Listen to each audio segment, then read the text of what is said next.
Vybudovať kariéru na internete trvá roky, avšak prísť o ňu sa dá len zo dňa na deň. Dnes sa pozrieme na tvorcov, ktorým sa to podarilo. Viktorka, pravým menom Viktória Hlaváčková, začala streamovať ešte v roku 2015, keď mala len 16 rokov. Začínala pri League of Legends, no neskôr prešla na CSGO. Napriek tomu to neboli samotné hry, ktoré jej priniesli najväčšiu sledovanosť. Ako mnoho streameriek na českej scéne sa zviditeľnila najmä vďaka klipom, kde stáva zo stoličky, alebo je otočená chrbtom ku kamere. Práve tieto momenty jej pomohli dostať sa na prvé miesto ženských streameriek u nás. Hoci sa v jej kariére objavilo niekoľko prešlapov, či situácií, ktoré boli vytrhnuté z kontextu, proti ktorým sama v roku 2021 začala bojovat. Nevím ani jak, mi na tom začalo hrozně záležet, co si o mě lidi myslí, a mrzelo mě, že opravdu ty streameři a ty lidi si o mě myslí takové věci, když to vůbec pravda není. Existuje jedna situácia, ktorá z kontextu vytrhnutá nebola a doplatila na ňu celou svojou kariérou. Sponzorom videa je stránka Sell Your Skins, kde predá svoje skiny instantne a za tie najlepšie ceny. Stačí zakliknúť tie, ktoré chceš predať a peniaze si poslať na PayPal, bankový účet, Revolut či dokonca pomocou krypta. A s kódom MAGRODIK dostaneš ešte o 5% naviac. Link je v popise. 21. decembra 2023 došlo na Filozofickej fakulte Karlovej univerzity v Prahe k tragickému útoku, ktorý si vyžiadal 14 obetí a desiatky zranených. Približne 30 minút po začiatku útoku, v čase, keď ešte stále prebiehal, pridala Viktorka na svoj Instagramový profil Vitrolka príbeh so screenshotom článku o strelbe s vlastným popisom. Tak ešte, že som streamerka a do školy nemusím. Nevhodný komentár sa okamžite začal šíriť sociálnymi sieťami. Po krátkom čase príbeh zmazala a pridala ďalší. Veľmi sa všetkým ospravedlňujem. Veľmi unáhlene som zareagovala na situáciu. Bohužiaľ mi vôbec nedošlo, ako veľmi to nebolo na mieste a ako veľmi hlúpo to vyznelo. Rozhodne som to takto nemyslela a môžem byť maximálne sklamaná, že som niečo také vypustila. Reakčné kanály nechápali, ako si nemôže uvedomovať vážnosť situácie po tak dlhom pôsobení na internete. Viktorka, pokud se nepletu, tak je na internetu možná 10 let už, jakožto nějaký creator. To si vážně neuvědomila, jak to je špatné. Situáciu vzal do rúk aj kontroverzný youtuber Mike je Pán, ktorý na streamerku údajne podal trestné oznámenie za schvaľovanie teroristického činu. Nevyzeralo však, že by situáciu chcel skutočne riešiť, keďže polícii do predmetu e-mailu napísal Viktorka v zátvorke p***a. V rozhovore z tohto roku pre portál Anti-YouTuber priznal, že práve Viktorka sa stala jeho inšpiráciou začať odhalovať špinu na influencerov. Formou videí začal preto v roku 2024 publikovať na kanál Detektív Mike rôzne prípady. Upozornil na vyhrážky 13-ročnému dieťaťu od Matúša Kaluby, či odhalil špinu na influencera Jozefa Kúrky. O niekoľko hodín sa k situácii vyjadril Entropik, e-športový tím, kde pôsobila ako ambasádorka s cieľom rozšíriť povedomie o značke. Organizáciu okrem nej reprezentovali aj známe osobnosti, ako celosvetovo uznávaný UFC zápasník Mahmud Muradov, či bývalý profesionálny futbalista Vladimír Šmicer. Na Twitteri organizácia oznámila, že niekedy ani ospravedlnenie nestačí a s Viktóriou spoluprácu ukončili. Okrem toho, že prišla o jeden z pravidelných zdrojov príjmu, situáciu riešili aj ďalšie značky. V spolupráci s Entropikom bol pripravený reklamný spot pre stávkovú kanceláriu Tipsport, ktorý sa mal objavovať aj na televíznych obrazovkách. Keďže sa v ňom ale objavovala Viktorka, Tipsport sa rozhodol, že reklamu nikdy neodvysielajú. I keď dovtedy pridávala fotky i niekoľkokrát do mesiaca, odmlčala sa skoro na rok, do novembra 2024. I napriek incidentu si stále udržiavala skromnú fanúšikovskú základňu, výhradne mužského publika, ktorí zaplavovali každý novopridaný príspevok zúfalými komentármi o jej kráse. I skrz túto armádu panicov počas celého roka 2024 zapla stream len 8 krát, väčšinou pri hraní GTA RP. V roku 2022 to bolo už 12 krát, no posledný stream sa konal vo februári. Na ukončenie jej kariéry streamerky stačilo nakoniec jedno nevhodné vyjadrenie. Z ambasádorov Entropik však nebola jediná, kto sa dopustil kontroverzného vyjadrenia. Kontroverzný výstup podal aj Petr Žalut, známy pod prezývkou Checkloud. Ešte počas teroristického útoku preberal situáciu v živom vysielaní, pričom stream pomenoval Útok na škole v Prahe, o Pánovi prsteňov, 25% zľava na suby. Každú tému oddelil emoji snehových vločiek, čím vytvoril komickú prezentáciu vážnej udalosti. Tvrdil, že tému rozoberal s nadhľadom, no počas vysielania padali absurdné špekulácie, či strelba nesúvisí so židovským cintorínom hneď vedľa. Je to nahlášení doslova vedle židovského hřbitova. Tak to pozor, židovský hřbitov je hned vedle Fildy, takže to nemusí být nutně spojený s antisemitismem. Já jenom jako teďko tady spekuluju na hlas, jo. Je prostě, že jakoby lidi jsou šílenci, no, ale... Pridala sa aj anketa, pravdepodobne so snahou byť vtipná, s otázkou: máte zajtra školu? Či na živom vysielaní tvoril nevhodné vtipy? Protože kdyby vás kdo zastřelil, tak já budu mít méně diváků. A to se nevyplácí, chápete? Na konci dodal Bazinga upozornenie, že išlo o vtip. No situáciu to nejako nezľahčovalo. Okamžite čelil kritike zo strany verejnosti aj svojho bývalého moderátora Hajzeta. Obchodník so smrťou. Legit musia umrieť ľudia, aby mal čísla.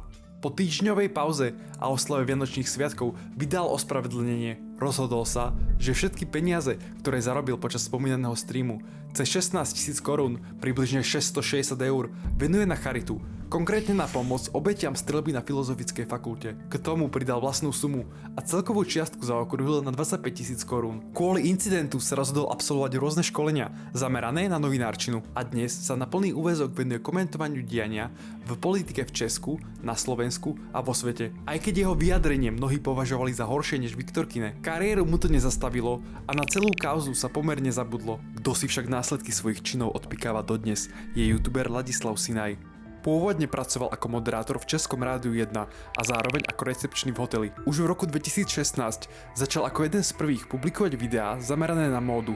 Utrácal stovky tisíc korún za značkové oblečenie a v priebehu niekoľkých rokov sa stal ikonou vo fashion a streetwear komunite. Najväčší hype zaznamenal v septembri 2019, keď začal s podcastami zo sveta popkultúry, hudby a oblečenia. Pôvodne pod názvom Konverzace, no neskôr názov zmenil na Ladislav Sinaj podcast. Medzi jeho hostiami sa objavila česká influencerka Dominika Aláča, Stein27, Kašanova Bulhar, Moma či jeden z najpočúvanejších českých interpretov Viktor Šín, ktorý sa v rozhovoroch objavil rovno 3-krát. Ide aj o jeho blízko kamaráta, pre ktorého Sinaj robil DJ na všetkých zastávkach Tour Barvy. Jeho kariéra do tohto momentu šlapala ako hodinky, preto každé zaskočilo, čo sa začiatkom nového roka udialo.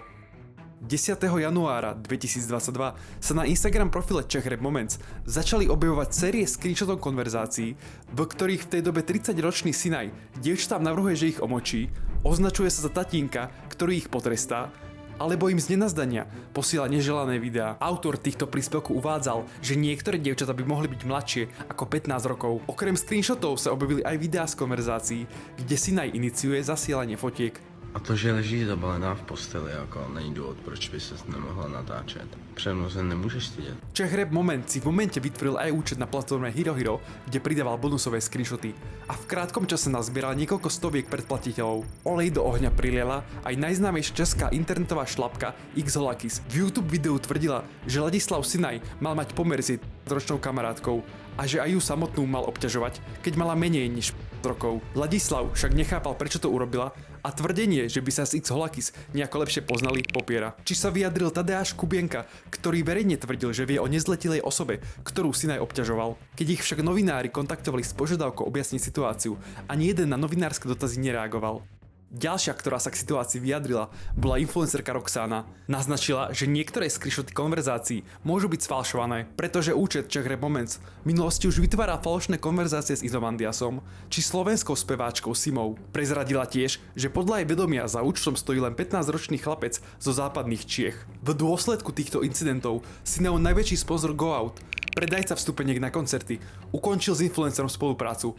Mimo iného mu vo vyjadrení odporúčili, aby svoje problémy začal riešiť, vyhľadal odbornú pomoc a možno sa v budúcnosti opäť profesne stretnú. Od roku 2019 mu firma platila nemalú finančnú odmenu, aby každý diel podcastu na streamovacích platformách vychádzal pod ich menom. Na YouTube boli ale rozhovory publikované na jeho vlastnom kanáli. Podobným spôsobom firma podporovala aj Terry Hodanovú z Girls to Girls či Zuzanu a Teréziu z Vyhoniť diabla. Zaujímavosťou je, že jeho profil na HeroHero, kde za paywall pridal podcasty v plnej dĺžke, mu zostal aktívny. Hoci obe značky majú spoločných majiteľov, vyjadrili sa, že zatiaľ čo Go Out Ladislavovi platil za propagáciu, HeroHero na ňom zarába cez provízie z predplatného. Nejednalo sa o zanedbateľné príjmy.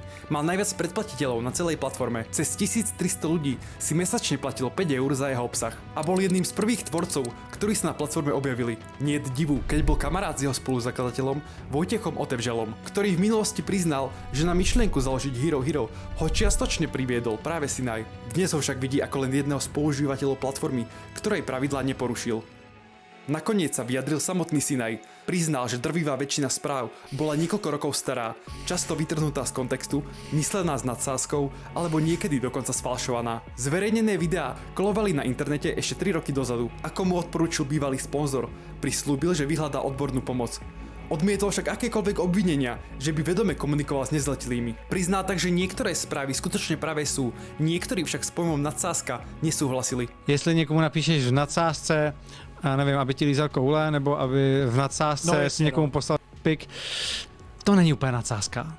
To ne. Rozhodol sa stiahnuť zo sociálnych sietí a sústrediť sa na prácu na sebe. O mesiac na to, vo februári 2022, sa rozhodol spolupracovať s uznávanými novinármi z denníku Alarm na článku, ktorý dá celej kauze hlavu a petu. Zároveň sa rozhodol svoje mesačné mlčanie prelomiť s rozhovorom pre Reflex.cz. Dal celú vec najavo, že za účtom Czech Rap Moments skutočne stojí 15-ročný chlapec, presne ako tvrdila šlapka Roxana, ktorý sa na to zničiť celú kariéru Ladislava Sinaja pripravoval ešte týždeň pred zverejnením screenshotov. On to tam týzoval už úplně před tou kauzou, to týzoval už týden, že má natočen nějaký video, který mě zničí. Dával tam screenshot mýho profilu na Spotify, kde zakroužkoval dejte mu málo hvězdiček, pojďme společně zničit tuhle komerční mrtku a podobně.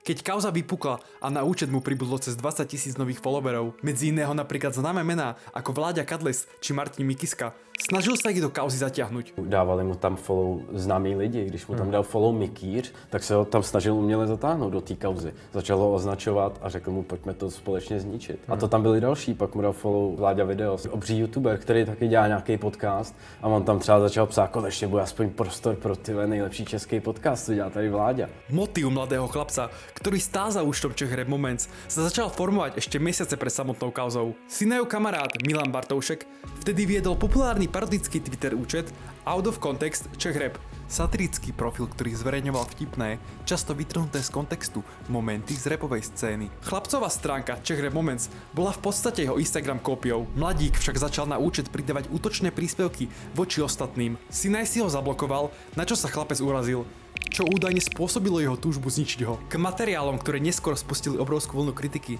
sa mladík nemal ťažké dostať. Niektoré screenshoty už kolovali po internete, iné mu poslali samotné dievčatá, či už tie, ktoré mali so Sinajom reálnu konverzáciu, alebo tie, ktoré sa chceli priživiť na vznikajúcej pozornosti. Objasnil preto, ktoré sú reálne a ktoré nie. Sfalšovaný a ty byly úplně ty nejhorší. Prostě byly tam výhrušky, extrémně nevhodné chování, chcaní na underage holky, sraní na underage holky, prostě brutální bizár.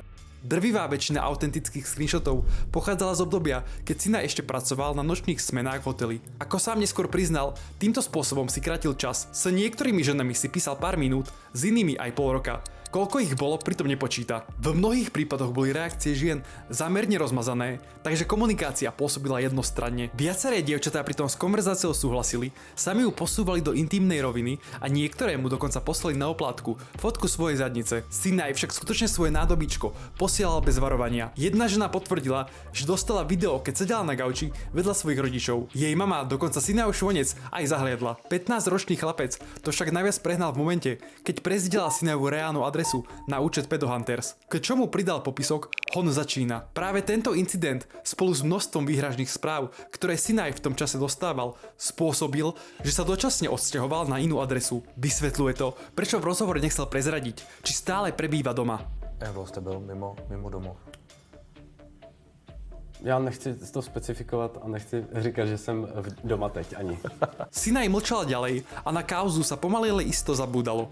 Až do mája 2022, keď sa zase ozvala X Holakis, ľutuje, že bola doteraz ticho a začala šíriť špekulácie, že Sinaj mal ponúkať niektorým dievčatám finančnú odmenu, keď o kauze budú mlčať. Ako dôkaz priložila hlasovú správu s dotyčnou kamarátkou, s ktorou mal niečo mať, ešte keď nemala ani 15 rokov. Že bych chtěl sepsat se mnou a s tebou domluvu o mlčenlivosti, že on nebude žalovat tebe za nějakou jako pověru, ty nebudeš jeho a já budu potichu, že bych z toho dostala nějakou kompenzaci peněžní, já nevím, jestli ty, o tom já nic nevím, a že podmínka by byla, že kdyby se objevil další případ, takže že bych já o tom mohla promluvit, ale že jinak by se to nechalo ležet. Dievčaťu zároveň potvrdil, že sa už 5 mesiacov údajne lieči na psychiatrii. O 2 mesiace neskôr sa v júli 2022 po 7 mesiacoch vrátil späť na sociálne siete. Svoj kanál rebrandoval z Ladislav Sinaj na Very Nice, hlášku, ktorú často používal. Miesto klasického rozhovoru 1 na 1 Začal v spoločnej trojci viesť len diskusiu, neskôr začal zase s rozhovormi s populárnymi ľuďmi. Po jeho boku sa objavil Ektor, Sugar Danny či dokonca Pilsi. Väčšinu videí však tvoria práve spomínané diskusie a mnoho známych osobností, ktorí v minulosti boli v rozhovore i niekoľkokrát, ako napríklad Viktor Šín, sa od neho dištancuje. Ďakujem každému za zhliadnutie videa, môžete dať like a odber a napíšte do komentárov, či všimli, že už tu nemám otvorenú skriňu a taktiež vidno lepšiu kvalitu obrazu. A ďakujem sponzorovi dnešného videa, čo bola stránka Sell Your Skins, kód Magrodík, 5% bonus a my sa vidíme u ďalšieho videa.